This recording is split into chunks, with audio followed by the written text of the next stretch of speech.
Tu m'expliques toujours que tu aimes bien qui te pose des questions Ouais. pour démarrer ton projet. Tu peux expliquer un premier prompt que tu as placé dans Claude. Je pense que j'ai dû prendre tes fichiers HTML à toi. C'est ça qui est génial, c'est que l'IA, c'est comme un collègue, tu lui apportes ce que tu as déjà fait. Et puis de là, dis-moi ce que tu comprends de ce HTML, pose-moi toutes les questions. Moi, je te dis un petit peu mon idée, c'est de réaliser un site web, exercice CEB, que les gens puissent s'inscrire, qu'ils puissent ajouter leurs enfants, qu'ils puissent avoir un suivi des exercices des enfants, de leur niveau, de leurs erreurs. Tu formules tout ça et tu dis, voilà, j'ai besoin de toi pour brainstormer. On développe rien du tout pour l'instant. Moi, j'adore faire ça au début. Les gens tapent dans Google comment faire des exercices pour le CEB. On a qu'on a 770 volumes de recherche mensuels. En réalité, sur la vraie période du CEB, qui est le mois de juin, on passe à 8000 recherches par mois. On a fait une compression du temps entre un problème, une solution 15 minutes après, ensuite un vrai MVP fonctionnel qui aurait demandé des semaines de développement en l'espace de quelques jours intensifs de travail et des premiers marques d'intérêt de clients potentiels et des démonstrations auprès de gens qui se sont dit déjà prêts à payer pour un outil comme ça. Donc, c'est vraiment une accélération entre l'idée et la mise en œuvre. Donc, salut Baptiste. Salut Nico, tu vas bien? Ouais, super.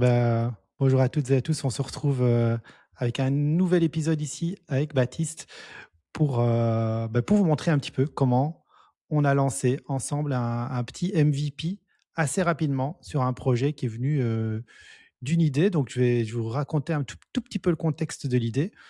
Et puis, on va vous montrer, enfin, surtout Baptiste va vous expliquer un petit peu comment il est passé d'une idée qui a été développée le soir avec mon fils en quelques minutes.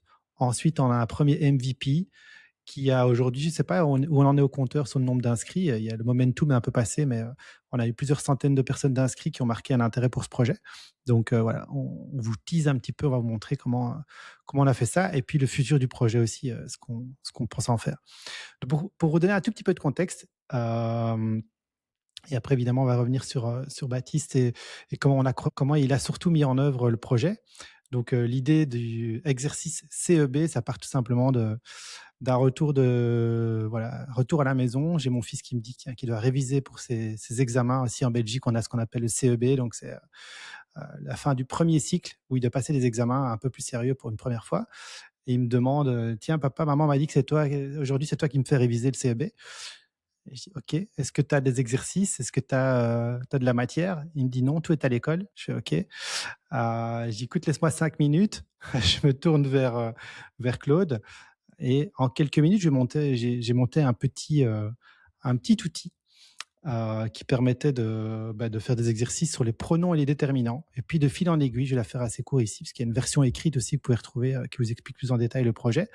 De fil en aiguille, j'ai créé un premier outil, puis c'est avéré que cet outil, il lui était très utile. Il a réutilisé le lendemain, il m'a demandé de le faire évoluer. Et puis, c'est là que j'ai présenté ça dans la communauté de Side Business Facile à Baptiste en disant, tiens, en fait, il y a peut-être un vrai besoin de marché ici.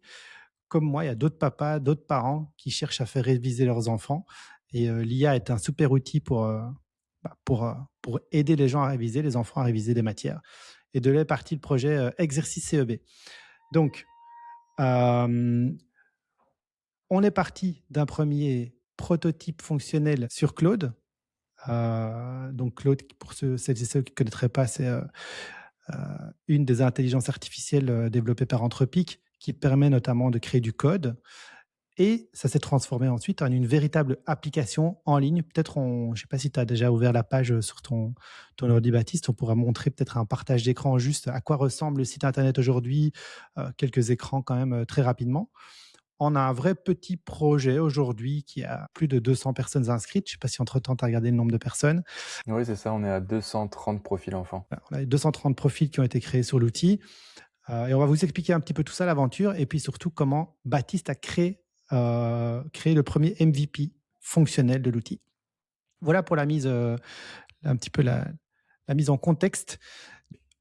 Tu peux m'expliquer un peu, Baptiste, quand je t'ai montré l'outil, comment toi, tu as absorbé ça et comment tu as fait les premières briques pour construire une première version du projet, et elle va peut-être montrer après en parallèle, ou pendant que tu expliques, je peux montrer la page du site internet.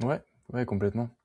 D'ailleurs, ce que je trouve marrant dans tout ce que tu viens de dire, c'est que finalement, à un moment, c'était ton fils qui te disait Papa, faut que tu me développes ça, ça, ça, ou ça c'est chouette, mais tu pourrais faire mieux, ou je trouve ça cool que ce soit ton propre product manager, voire ta propre cible, c'est trop chouette de faire des projets en famille. Euh, donc, bah, moi, quand tu m'as montré ça, je me suis dit, ah, mais c'est chouette. En fait, ce qui est intéressant aujourd'hui, c'est de se dire, bah, il y a des gens qui ont un vrai besoin, typiquement ton fils ou parents d'élèves, parents d'enfants, qui ont un besoin pour, en l'occurrence, l'apprentissage, préparer un examen comme le CEB, et de se dire, bah, il y a des exercices qui existent évidemment, principalement écrits aujourd'hui, certains en ligne, des PDF qu'on peut télécharger. Bon, on est en 2026, c'est quand même intéressant d'avoir des outils numériques. Je pense qu'on connaît tous Duolingo, qui nous permettent de s'entraîner, d'avoir un suivi et d'avoir des outils un peu intelligents pour renforcer un petit peu les lacunes des enfants, mettre des scores, les encourager, enfin tout un tas de choses comme ça. Et donc quand tu m'as montré ce que tu avais fait, je trouvais ça visuellement en plus très chouette. Je sais pas si tu l'as encore sous le coude. Ce serait marrant de montrer l'état zéro. Et de là, tu m'as dit, bah en fait, moi j'ai ce besoin en tant que parent. Il y a probablement X autres parents qui sont dans le même cas de figure. Le CEB approche, et en tant que parent, on a envie d'accompagner nos enfants, et on manque un petit peu d'outils comme ça. Et donc de là, je me suis dit, bah vas-y, si tu veux, on pousse le truc, on étudie, on pose les fondamentaux, on regarde ce que les gens recherchent sur Google, ou sur ChatGPT aussi maintenant, sur les LLM, pour voir ce qu'ils recherchent, et proposer un outil qui... Voilà, bah ça c'est la version 0. Proposer un Exactement. outil qui réponde aux besoins, quoi. Ouais, bah, je vous montre un tout petit peu, effectivement, ce que disait Baptiste, c'est que c'est pas juste un. En fait, ce qui était assez amusant, c'est quand moi j'ai fait le premier test, j'ai simplement fait un prompt en demandant tiens, crée-moi un petit outil pour aider mon fils à réviser son CEB avec les différentes matières. Et très rapidement, bah, il a lui-même intégré ou posé des questions. Tiens, est-ce que tu veux qu'on trouve l'évolution, son score, etc. Je dis, bah ouais, effectivement, c'est super intéressant. Et donc, on m'a créé, ça c'est la première version que vous voyez, c'est en HTML. Donc, c'est un fichier qui a été en local sur mon ordinateur créé par Claude. Et on peut voir, voilà, les premiers exercices, les classes des mots, les pronoms, les déterminants avec différents niveaux. Voilà, et on a des exercices et voilà, je fais volontairement un peu n'importe quoi pour vous montrer. Ben, il va me corriger, il va me dire tiens, c'est bon, c'est pas bon, pourquoi, avec des petits conseils si je voulais m'améliorer. On va pouvoir retrouver aussi, par exemple, des cartes mémoire. Voilà, comment différencier les déterminants et pronoms avec des petites fiches récapitulatives. On voit qu'il y a encore des petites erreurs d'affichage, mais c'est normal. Et voilà, on a des petites cartes mémoire qui se créent. Voilà un petit peu, ça c'est la version MVP. Et de là, on va vous montrer un petit peu comment on est passé au vrai projet. Je peux partager mon écran ici vers Donc un site internet, exercice CEB. Et là, je te redonne la balle un petit peu, Mhm. Donc le Baptiste. MVP, bah, certains, enfin peut-être beaucoup connaissent, c'est le Minimum Valuable Product. Donc l'idée, c'est de poser l'intention d'avoir un outil qui fonctionne mais minimal. Et donc là, qui fonctionne sur ton ordinateur. Comme tu disais, c'est un fichier HTML qui est généré par Claude. Donc grâce au vibe coding, en fait, c'est comme si on dialoguait avec un développeur one-to-one, et on lui dit, bah ça, je le veux de telle couleur, ou rajoute-moi mathématiques en matière d'exercice, etc. Et lui, il va mettre à jour, va incrémenter ce qu'il fait dans le fichier HTML. Et donc ça, jusqu'alors, ça vivait que sur son ordinateur, Nico. Et donc ce qu'on s'est dit, bah, s'il y a d'autres gens que ça intéresse, en fait, il faut pas juste qu'il vive sur ton ordinateur, ce fichier. Et donc là, ça implique de construire un vrai site web, de penser architecture, comment on l'héberge, quel est le nom du site. Donc là, on a choisi exercice-ceb.be. Et surtout, comment est-ce qu'on stocke tous ces comptes utilisateurs pour que le parent qui arrive puisse s'inscrire, ajouter ses enfants, et puisse suivre tout ce qui se passe, voilà, et que chaque enfant ait accès à son propre compte. Donc il y a un esprit derrière d'hébergement, de base de données, pour que tout ça puisse vivre dans le temps, et à la fois qu'on puisse passer de un utilisateur, toi Nico, à autant de centaines d'utilisateurs qu'on veut. Donc ça, c'est là où je suis venu me greffer un petit peu à cette idée. Et peut-être, je sais pas ce que tu en penses, Nico, on peut montrer encore un peu plus du site web. Voilà, Ouais, en fait, trop fort, trop ouais, fort. pour info ici, on le fait et c'est notre volonté ici avec Baptiste. On vous explique un peu le contexte de ce genre de vidéo. On s'est Mmh. dit: «On va pas faire de chichi, on va le faire en mode brut, on teste, on vous montre ce qui nous paraît pertinent». On n'a rien préparé, on est vraiment en mode freestyle ici. Mais on a voulu vous partager un petit peu notre manière de réfléchir. Et donc ici, comme vous pouvez le voir, en fait, pourquoi ça s'appelle exercice CEB? C'est pour donner un peu le contexte de départ, pardon. On peut observer, ça c'est un outil de recherche de mots-clés, par exemple, que vous voyez à l'écran. Vous pouvez observer qu'en fait, on a des volumes de recherche qui sont assez importants sur simplement exercice CEB. Donc les gens tapent dans Google où trouver ou comment faire des exercices pour le CEB. On a qu'on a 770 volumes de recherche mensuels, mais en réalité, on a beaucoup plus de volume de recherche que ça. Vous voyez qu'en fait, c'est tronqué, puisqu'en fait, c'est pas 770 volumes de recherche, c'est en réalité sur la vraie période du CEB qui est le mois de juin. On passe à 8000 recherches par mois. Donc, il y a vraiment des gens pendant la période du CEB qui recherchent, puisque c'est un examen qui se fait au mois de juin.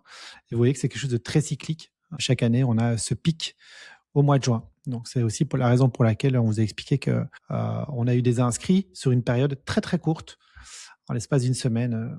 Voilà. Donc ça, c'est pour le nom. Je vais revenir après hop, sur le site internet qui a été créé par Baptiste et vous expliquer peut-être justement les étapes qui suivent. Je te relaisse la main, Baptiste. Les étapes qui suivent, du nom de domaine, du nom, comment tu as commencé à construire, hein, que ce soit l'identité qu'on peut voir, le site internet en lui-même, parce que ça, c'est que la partie émergée, la partie front qu'on voit, évidemment. Le plus gros du Mmh. travail, c'est la partie back-end, hein, c'est toute l'interfaçage derrière. Oui, c'est ça. Et avant d'engager là-dessus, je me disais, en fait, avant même que nous, on se lance dans ce projet, qui forcément nous a pris un petit peu de temps, d'investissement de notre temps, tu as vu qu'il y avait des recherches et tu t'es rendu compte qu'il y avait des recherches globalement de avril à juin, en fait, sur la phase finale avant le CEB.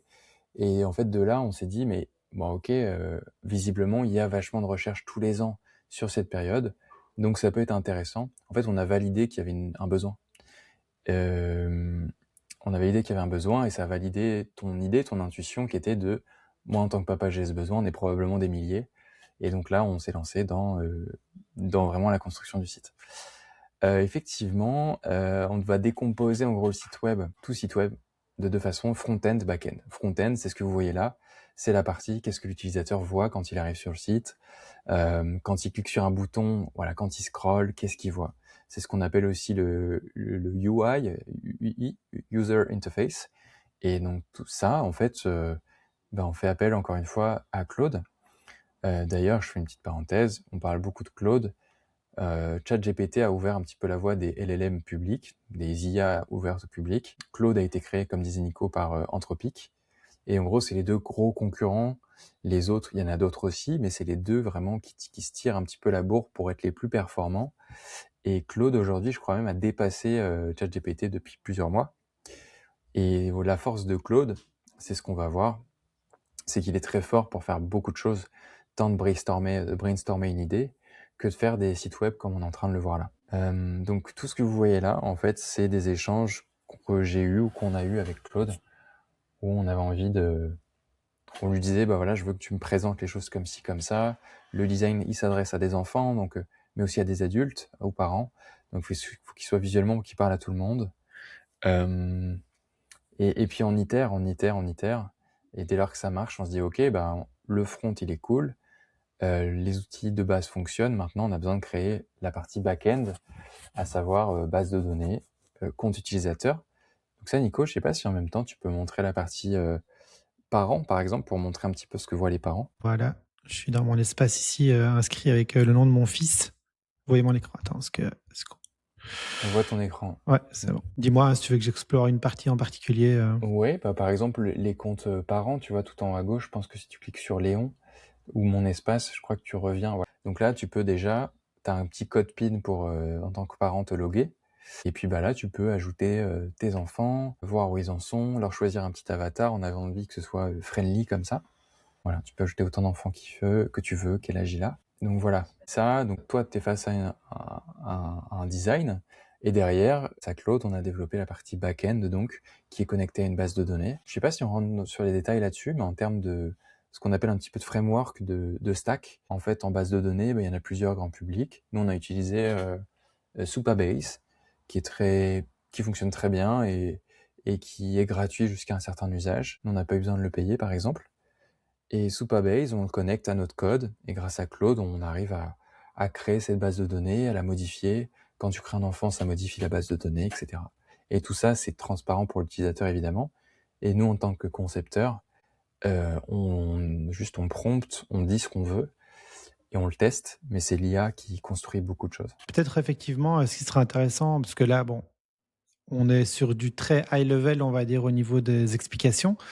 Hem, c'est quoi un peu la première étape quand tu construis, ce genre d'outil, tu vois, au niveau de la structure? Parce que j'imagine la première étape, c'est de créer un petit peu, finalement, justement, la structure des bases de données, la structure du projet avant de travailler avec l'IA pour qu'elle développe tout ça. Tu parles des bases de données, mais c'est quoi, en fait, ta méthodologie pour créer les premières étapes et un peu la stack, effectivement, sur les différents sujets? La stack, on l'a déjà là, on a montré un site internet, mais derrière un site internet, c'est je sais pas quoi, c'est quoi, quel langage tu utilises, quelle méthodologie tu utilises pour créer, le site, hein? On peut créer des sites de plein de manières. Est-ce que tu peux expliquer un peu plus tout ça? Ces aspects-là, comment tu démarres? Est-ce que maintenant tu as un peu une stack où tu reproduis chaque fois les mêmes outils? C'est une bonne question. À chaque projet, on a un peu un entonnoir comme ça, dans lequel on va mettre un petit peu toutes les infos. Est-ce que c'est pour une personne? Est-ce que c'est pour des milliers de personnes? Donc, est-ce qu'on a besoin d'une base de données ou pas?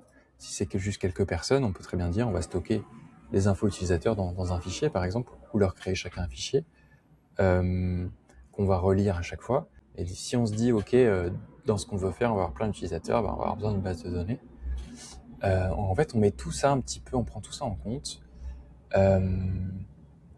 Et puis après, il y a des frameworks qui vont être hyper ouverts dans lesquels on va pouvoir tout faire. C'est-à-dire qu'on va pouvoir créer des comptes utilisateurs, avoir des designs qu'on peut personnaliser, par exemple, que l'utilisateur va pouvoir personnaliser. Est-ce que les choses sont plus ou moins figées ou pas, selon les besoins de notre produit? Et selon ça, on va choisir différentes choses. Nous, en l'occurrence, là, c'est un stack en Next.js, et en gros, qui est très flexible, qui permet de faire beaucoup de choses. Concrètement, en fait, dans cet outil, on va avoir beaucoup de modules disponibles pour faire, je sais pas, tu parlais des flashcards tout à l'heure, des choses comme ça, ou de se connecter à des bases de données. En fait, tout est à disposition du développeur dans Next.js. C'est fait pour ça. On a fait aussi une partie blog pour répondre à des questions que se posent les gens. Ils tapent sur Google comment bien préparer le CEB, par exemple. Nous, en face, on fait un article de blog pour ça. Donc, ils vont atterrir chez nous. La partie blog, c'est pareil, c'est possible parce qu'on a choisi le bon framework au début, à savoir Next.js. Et c'est pas figé, ça peut évoluer dans le temps. Il y a d'autres...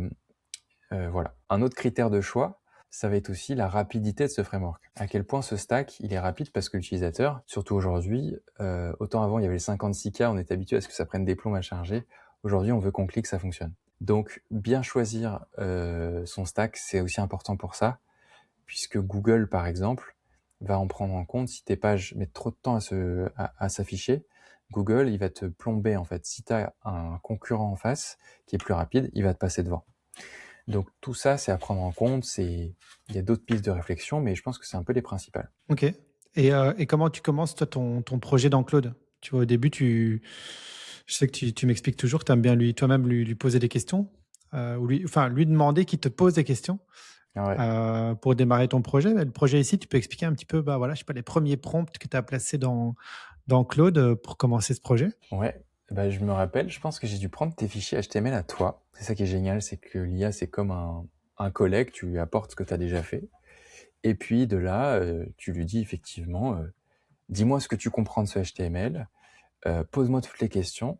Moi, je te dis un petit peu mon idée, c'est de réaliser un site web, exercice CEB, que les gens puissent s'inscrire, qu'ils puissent ajouter leur enfant, qu'il puisse y avoir un suivi des exercices des enfants, de leur niveau, de leurs erreurs.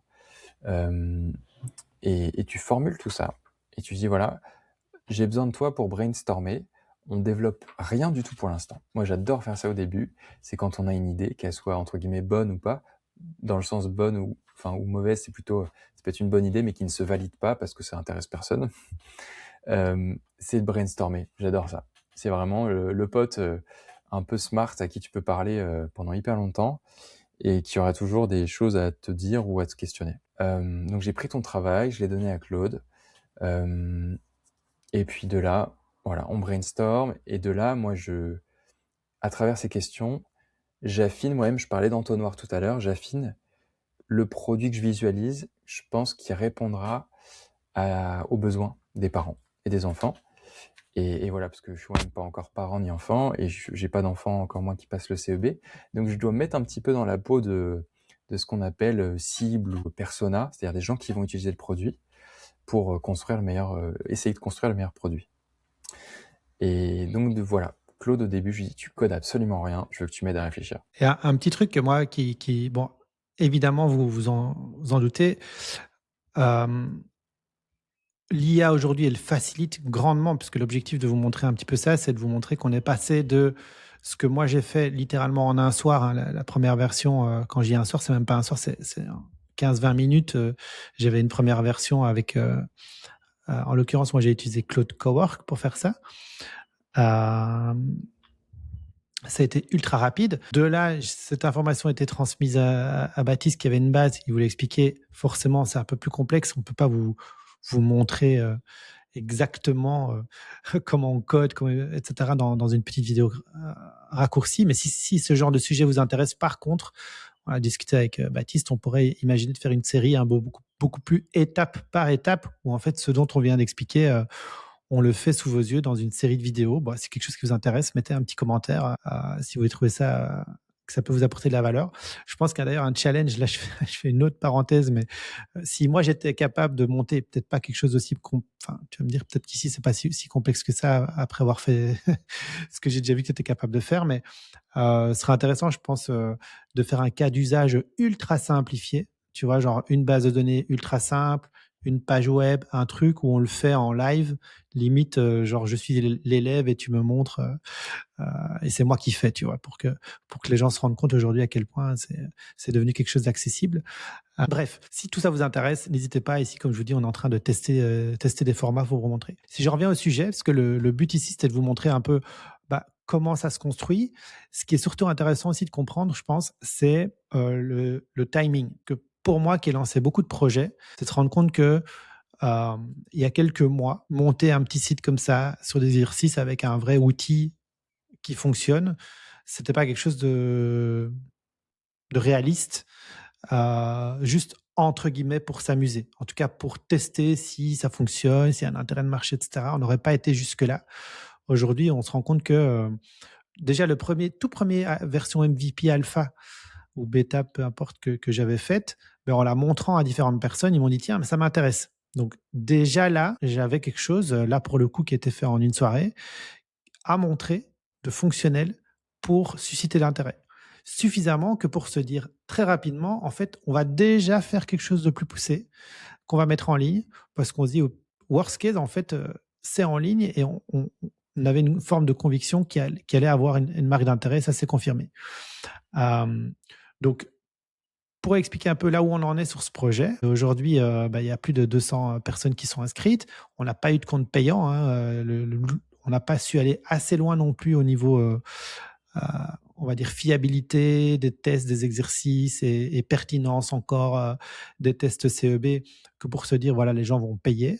Mais on a été assez loin que pour susciter l'intérêt déjà d'une école, de profs, qui payent déjà pour ce genre d'outils et qui ont marqué un intérêt, avec qui on va faire un suivi dans les prochaines semaines. Étant donné que le CEB est passé, c'était quelque chose de très, très court dans le laps de temps. On a parlé de ça il y a 1 mois et demi, et puis voilà, le CEB est arrivé, donc on était un peu trop juste, mais en tout cas, on va voir comment est-ce qu'on peut continuer à avancer. Mais le message qu'on veut faire passer aussi en vous montrant ça, c'est que on est passé d'un problème concret, précis, que moi j'avais vécu avec mon fils, à quelque chose qui pouvait utiliser le soir même pour résoudre le problème. Donc ça, c'est quand même assez dingue. En tout cas, pour moi qui suis habitué de monter des projets, de me dire, j'étais capable de faire un outil logiciel sur mon ordinateur, en tout cas fonctionnel, que mon fils pouvait utiliser le soir même pour s'exercer, à une plateforme en ligne avec une marque d'intérêt et déjà plus de 200 personnes inscrites quelques semaines après. Et notamment, je ne sais pas où on en est aujourd'hui dans le positionnement sur Internet. On pourrait parler un peu du SEO aussi, même au niveau acquisition et SEO. Ça, tu pourrais peut-être montrer tes screenshots, tout ce que tu avais montré aussi, Baptiste. On est déjà cité dans les LLM. C'est-à-dire qu'aujourd'hui, quand quelqu'un tape dans ChatGPT ou Claude, voilà, liste-moi des exercices, où est-ce que je pourrais m'entraîner pour le CEB, je sais pas quelle requête toi tu avais faite dans un LLM, ben, notre site est déjà cité quelques jours après sa mise en ligne. Donc, on est vraiment dans un monde où ça va très très vite en fait, de l'idée à la mise en œuvre. Alors, est-ce que pour autant vous avez un business rentable qui fait de l'argent? Pas forcément, parce que c'est aussi le pendant de tout ça, c'est que bah, du coup la mise en œuvre devient accessible à beaucoup plus de monde, hein, que ça crée beaucoup plus de concurrence, etc. Donc évidemment, je suis curieux d'ailleurs là-dessus. Je sais pas quel est ton avis, Baptiste. Le marché va évoluer d'une manière assez fulgurante au niveau de la création d'outils, de SaaS, de micro SaaS dans les années à venir, parce qu'il y aura beaucoup plus de gens qui vont être capables de monter des trucs. C'est quoi ton avis là-dessus d'ailleurs? Mmh. Bah, je pense que là, on parle de plein de choses. On dit que ça, l'IA facilite beaucoup de choses, accélère beaucoup de choses aussi. Et je pense que c'est chouette et que ça va aussi donner lieu à plein d'outils, à plein de choses qui peut-être ne trouveront pas leur marché, pas leurs utilisateurs. Et donc, ça implique quand même de bien réfléchir, d'avoir des connaissances de base. Toi, par exemple, Nico, t'es bien en position en partie market, tester des idées, etc. Moi, plus sur la partie un peu plus technique. Je veux dire, même en me servant de Claude, il y a des skills, il y a des choses que j'arriverai pas à faire aussi bien que toi. Donc en fait, c'est vraiment un super assistant l'IA. Et voilà, donc dans tous les domaines, nous on s'en sert comme ça. Je pense que quelqu'un, par exemple, qui je sais pas quel métier on pourrait prendre, qui aurait envie d'automatiser un petit peu son métier, il pourrait essayer de le faire, mais honnêtement, s'il n'y a pas un fond quand même de connaissances, ça va être difficile de mettre en œuvre. Ça aujourd'hui ou même encore dans les années à venir, ça implique quand même de bien comprendre ce qui se passe. Si on laisse l'IA totalement faire, à tout point de vue, en recherche d'idées, en création de contenu de texte, etc. En fait, c'est pas forcément pertinent. Il y a quand même quelque chose, on a besoin de guider l'IA et elle nous assiste. Mais c'est sûr que ça va, dans toutes les industries tout confondues, il va y avoir beaucoup de tâches qui vont être maintenant remplacées par l'IA. Mais ça va rester un assistant personnel. Pour l'instant, je pense. Quand on dit ça, parfois on a l'impression, on se dit ouais, ça je pense que ça changera pas. Et puis il y a 2 mois après, une IA qui sort un truc qui bouleverse totalement ce qu'on pensait comme qui bouleverse nos croyances, quoi. Mais bon, moi je suis convaincu que ça peut nous faciliter la vie aussi, pour se concentrer sur notre vraie plus-value. Par exemple, je pense à, quel que soit le métier, un indépendant qui passe du temps à prospecter, par exemple, ou à maintenir lui-même son site web, bah, peut-être que grâce à l'IA, il va pouvoir traduire ses idées, ses volontés de prospection euh, et l'automatiser grâce à l'IA. Et donc, il passait beaucoup moins de temps. C'est pas quelque chose qui l'amusait beaucoup. Bah, grâce à l'IA, il va pouvoir aller plus vite, plus loin, plus fort. Voilà. Qu'est-ce que Ouais, t'en bah penses? là, je pense que ouais, ça va tellement vite qu'effectivement, je sais pas, qu'il y a une boule de cristal pour savoir comment ça va se passer, c'est à peu près impossible. Mais je suis convaincu comme toi que je faisais encore, avant qu'on ait l'interview, plein de tests, parce que je n'arrête pas, voilà, finalement, à faire par l'IA tout un tas de choses en essayant de mettre en place des skills qui reproduisent ma manière de réfléchir pour faire du delivery, de reporting pour des clients, etc. Et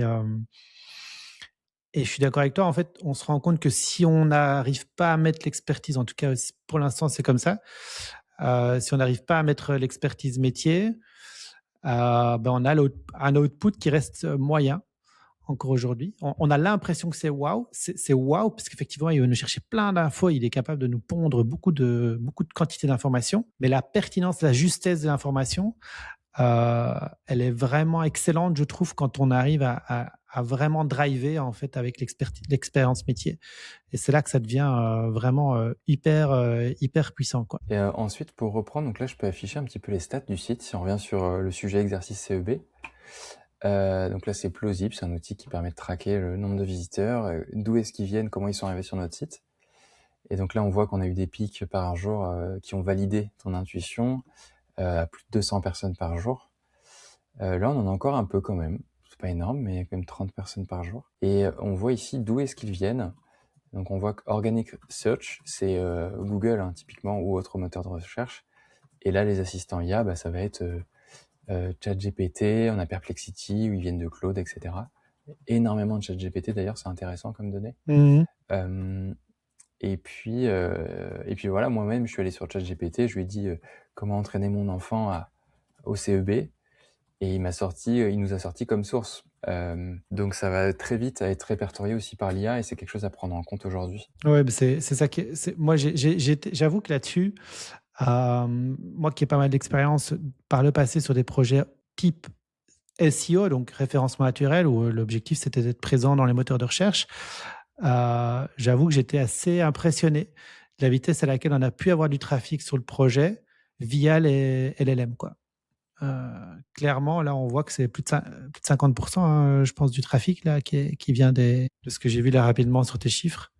Ouais, sur les 30 derniers jours, effectivement, c'est 30%. Ouais, 30%. 30%. Il y a un moment, c'était 50-50, et puis les gens reviennent 30%. par lien direct et par email, etc. Ouais. Ok, ben voilà, l'objectif de cette première vidéo, c'était voilà, vous expliquer un peu le projet exercice CEB, comment il était construit. Si ce genre de contenu vous intéresse, ben on fera encore d'autres vidéos. On en parlait avec Baptiste, on est en train de réfléchir à des formats comme ça, un peu en mode freestyle, sans filtre. On vous montre des projets sur lesquels on bosse, des tests qu'on fait pour des clients. Pour info, ben voilà, on est en train de lancer des petits outils métiers pour des clients. On vous en parlera dans d'autres vidéos. Si c'est quelque chose qui, voilà, si vous avez des idées de projets, de prototypes, d'MVP, n'hésitez pas à mettre en commentaire, à nous contacter. On est toujours open à expérimenter des choses à ce stade-ci. Et en tout cas, j'espère que ce genre de contenu vous plaît. En tout cas, l'objectif ici, c'est de s'adresser vraiment aux gens qui ont envie de lancer des projets, qui ont des idées, de leur montrer qu'on vit dans un monde où entre l'idée et sa mise en œuvre et les premiers prospects marques d'intérêt, c'est vraiment devenu quelque chose qui s'est rétréci dans l'espace-temps. Vraiment, pour moi, ce projet-ci, cette expérimentation-ci, j'ai l'impression qu'on a fait une compression du temps entre un problème, une solution dans la 15 minutes après, on va dire, avec un premier prompt. Ensuite, un vrai MVP fonctionnel qui aurait demandé des semaines de développement en l'espace de quelques jours intensifs de travail, et des premiers marques d'intérêt de clients potentiels, et des démonstrations auprès de gens qui sont dit déjà prêts à payer pour un outil comme ça. Donc, c'est vraiment une accélération entre l'idée et la mise en œuvre. Donc, ce que ça laisse aussi la perspective de créer plein de choses. Et en fait, c'est ça qu'on a envie de vous montrer. Donc, si ça vous parle, encore une fois, mettez un like, mettez un pouce, mettez des commentaires. Ça nous encouragera à créer plus de contenu comme ça. Je ne sais pas si tu avais encore un message que tu veux faire passer, toi, Baptiste, aujourd'hui, par rapport à tout ce que j'ai dit, ce qu'on expérimente et tout ça. Ouais, bah, je pense qu'effectivement, il y a plein de choses à faire. On pourrait montrer en fait ce qu'on fait, des outils qu'on développe, des solutions, et des voilà, sortes de workshops. Ce serait super chouette. Ou même sur une partie comment trouver une idée, comment la tester, s'assurer qu'il y a des gens, qu'il y a un marché en face. En fait, toutes les étapes de création d'un business, presque d'une société, ce serait hyper intéressant de montrer ça. Donc voilà, moi je suis hyper enthousiaste là-dessus. Je trouve ça chouette de partager. L'IA, c'est aussi, c'est presque ici et avant tout. C'est un livre ouvert. Enfin, toute personne un peu curieuse peut trouver tellement d'informations. Et c'était déjà le cas avec Google, mais là maintenant c'est puissance 10 000, c'est exponentiel. Et plus on se découvre des choses, plus on est curieux et plus on en redécouvre. Donc c'est super. Donc voilà, si on peut partager ça, ce serait chouette. En tout cas, ça me donne envie déjà de vous montrer, mais on va le garder pour une prochaine, les petits outils qu'on a testés là sur les audits de marché, sur les questionnaires intelligents. L'histoire du questionnaire intelligent, j'ai trouvé ça super pertinent, parce qu'en fait, à chaque fois que je le montrais, je voyais d'autres cas d'usage où ça pouvait s'appliquer. Je me suis dit, ça, c'est vraiment la nouvelle version, le Typeform amélioré. Enfin voilà, il y a tellement de choses que ça permet de faire. Mais on vous en garde pour la prochaine fois. On a vraiment plein de petits trucs, je pense, sympas à vous montrer, qui font souvent des effets assez waouh. et qui surtout, je pense, peut faire le lien avec vos propres activités, vos propres métiers. C'est ça qui est intéressant. C'est toujours de se dire, OK, mais comment est-ce que je mets ça en perspective avec ce que moi je fais, les problèmes que je rencontre au quotidien. Baptiste m'a encore montré d'autres petits exemples tout à l'heure dans des ultra niches de trucs qu'on se dit, ben, comment ça se fait que ça n'existe pas et en se chauffant quelques jours de travail intensif, ben, on peut résoudre plein de petits problèmes du quotidien dans nos métiers respectifs. Voilà, on se retrouve prochainement pour de nouveaux épisodes un peu comme ça, où on vous montre des choses concrètes, on vous montre probablement des expérimentations pour nous, pour nos clients, pour voilà, ou des choses qu'on a envie de faire juste pour s'amuser. On se retrouve très bientôt. Merci encore Baptiste pour ton partage Merci Nico. et à très bientôt à tous. Ciao, ciao.